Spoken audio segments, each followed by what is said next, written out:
अस्सलामुअलैकुम वरहमतुल्लाहि वबरकातुहू। First trimester में पहले 3 महीनों के दौरान बहुत सी बच्चियां लोअर एब्डोमेन पेन की शिकायत करती हुई क्लिनिक आती हैं कि जैसे ही हमारा हमल ठहर गया है तो लोअर एब्डोमेन में बहुत ज़्यादा पेन होती है। तो ये जो पेन है ये किसी इंडिकेशन है किसी आने वाले ख़तरे की या ये गैस्ट्रिक है। आज का यही टॉपिक है। चलें जी वीडियो को स्टार्ट करते हैं। मैं आपकी doctor Smeena Saimi, a homeopath abdominal pelvic pain, lower abdominal pelvic pain की शिकायत करती हैं। पेशेंट्स आके कहती हैं डॉक्टर साहब हमने हर तरह का टोटका कर लिया, अम्मियों दादियों की बनाई हुई तमाम फक्कियाँ खा ली, हर तरह की मेडिकेशंस करके देख ली, लेकिन पेट की दर्द नहीं ख़त्म हो रही। तो अब जो जैसे ही आपका हमल ठहरता है फर्स्ट ट्राइमेस्टर में पहले 3 महीनों के दौरान एब्डोमेन लोअर एब्डोमेन में पेन होती है, ठीक है। तो अब ये जो पेन होती है इसके रीजंस क्या हैं, सबसे पहले इसको गौर करते हैं तो आपको पता चल जाएगा कि ये पेन जो है ये क्यों होती है। जैसे आप प्रेग्नेंट होते हो तो सबसे पहले आपको जाहिर है इस मंथ पीरियड्स आने थे, आप प्रेग्नेंट हो गए, प्रेगनेंसी हो गई, पीरियड्स नहीं आए, तो अब जो आपकी यूट्रस है वो बेचारी इसी शॉक में है कि अभी तो ब्लीडिंग होनी है, ये प्रोसेस शुरू होना है, लेकिन वहाँ पर हमल ठहर चुका है। इसलिए इस शॉक की वजह से उस टाइम पे पीरियड्स तो नहीं आती हैं, लेकिन उस टाइम पे जो पीरियड्स के साथ सिम्टम्स आती हैं कि एब्डोमिनल क्रैम्प्स आ गए, हल्की हल्की पीरियड्स जैसी पेन रही, तो ये आम बात है, इसमें कोई वार्निंग साइन नहीं है, इसमें परेशान होने वाली बात नहीं है। उसके बाद बहुत ज़्यादा पेशेंट्स को जिस वक्त फर्स्ट ट्राइमेस्टर स्टार्ट होता है प्रेगनेंसी हो जाती है तो उनको स्टमक डिसऑर्डर होता है। आपको पता है HCG ज़्यादा होता है जिसकी वजह से नौजिया, वॉमिटिंग, दिल ख़राब, धड़कन का ज़्यादा होना, दिल का घबराना, ये कैफियत रहती हैं। इसके साथ साथ आपका जो मेटाबॉलिक रेट है वो भी चेंज होता है और आपकी डाइजेशन भी इनप्रॉपर होती है जिसकी वजह से आपको गैस हो जाती है, गैस्ट्राइटिस जैसी सिम्टम्स हो जाती हैं। उस गैस की वजह से भी आपको एब्डोमिनल पेन रहती है।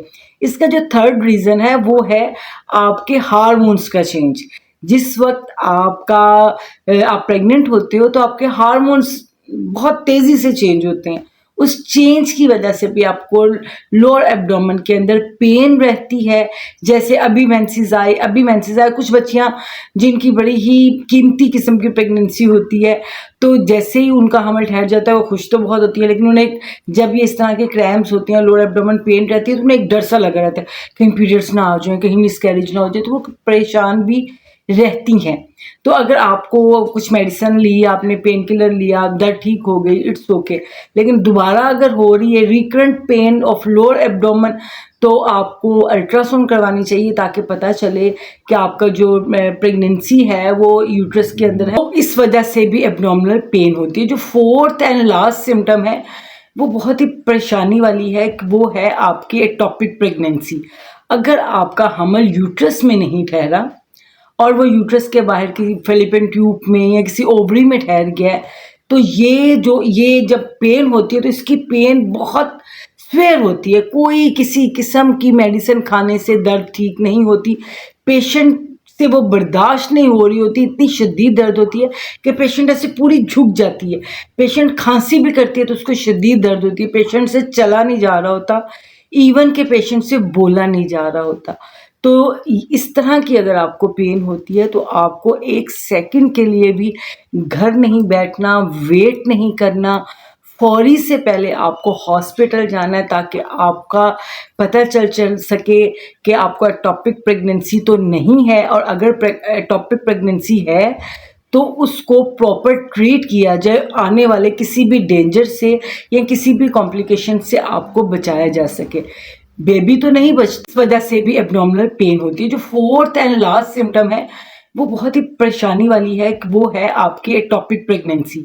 अगर आपका हमल यूट्रस में नहीं ठहरा और वो यूट्रस के बाहर किसी फेलिपियन ट्यूब में या किसी ओवरी में ठहर गया है तो ये जब पेन होती है तो इसकी पेन बहुत स्वेयर होती है। कोई किसी किस्म की मेडिसिन खाने से दर्द ठीक नहीं होती, पेशेंट से वो बर्दाश्त नहीं हो रही होती, इतनी शदीद दर्द होती है कि पेशेंट ऐसे पूरी झुक जाती है।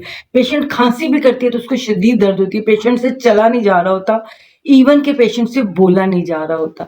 तो इस तरह की अगर आपको पेन होती है तो आपको 1 सेकंड के लिए भी घर नहीं बैठना, वेट नहीं करना, फौरी से पहले आपको हॉस्पिटल जाना है ताकि आपका पता चल सके कि आपको एक्टोपिक प्रेगनेंसी तो नहीं है, और अगर एक्टोपिक प्रेगनेंसी है तो उसको प्रॉपर ट्रीट किया जाए, आने वाले किसी भी डेंजर से या किसी भी कॉम्प्लिकेशन से आपको बचाया जा सके।